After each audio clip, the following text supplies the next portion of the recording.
இயேசு கிறிஸ்துவின் இன்ப இனிய நாமத்தில் வாழ்த்துகிறோம்.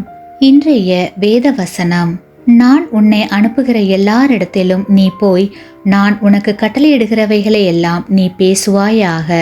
எரேமியா 1 அதிகாரம் 7 Today's Bible verse.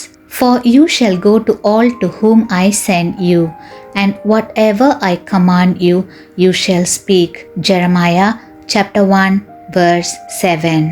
யோனாவின் சரித்திரத்தை பார்க்கும்போது கர்த்தர் யோனாவை நினிவேக்கு போய் அங்கு பிரசங்கிக்கும்படி கூறுகிறார். யோனா நினிவேயில் வாழ்கிற மக்கள் மிகவும் மோசமானவர்கள், மனம் திரும்ப மாட்டார்கள் என்று நினைத்து தர்ஷீசுக்கு போக தொடங்குகிறார்.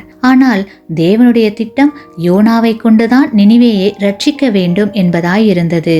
ஆகவே யோனா தர்ஷீசுக்கு போக நினைத்தாலும் கடலில் புயலை வரவழைத்து கடலில் தூக்கி எறியப்பட்டு ஒரு மீனினால் விழுங்கப்பட்டு அசாதாரணமான காரியங்களை செய்து கர்த்தர் யோனாவை நினிவேக்கு கொண்டு வந்து சுவிசேஷத்தை சொல்ல வைத்தார்.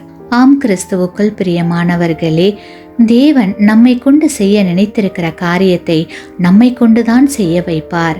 அதில் மாற்றம் எதுவுமே இருக்காது.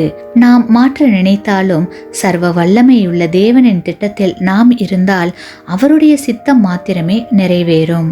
தேவ ராஜ்யத்தின் பணிக்கென ஏதாவது ஒரு விதத்தில் ஊழியம் செய்யும்படி தேவன் நம்மிடம் பல முறை பேசியிருக்கலாம். ஆனால் நாம் பல காரணங்களால் தேவ சித்தத்தை தவிர்த்து தப்ப வேண்டும் என்று நினைத்திருக்கலாம். ஆனால் தேவன் நம்மை தவிர்க்க போவதில்லை. நம்மை கொண்டு என்ன செய்ய வேண்டும் என்று அவர் நினைத்திருக்கிறாரோ அந்த காரியத்தை அவர் நம்மை கொண்டுதான் செய்ய போகிறார். தேவாதி தேவனுடைய மாபெரும் கட்டளைக்கும் சித்தத்திற்கும் நம்மை அர்ப்பணித்து தேவன் நம்மை செய்ய சொல்லியிருக்கும் காரியத்தை செய்ய நம்மை ஒப்புக்கொடுப்போம்.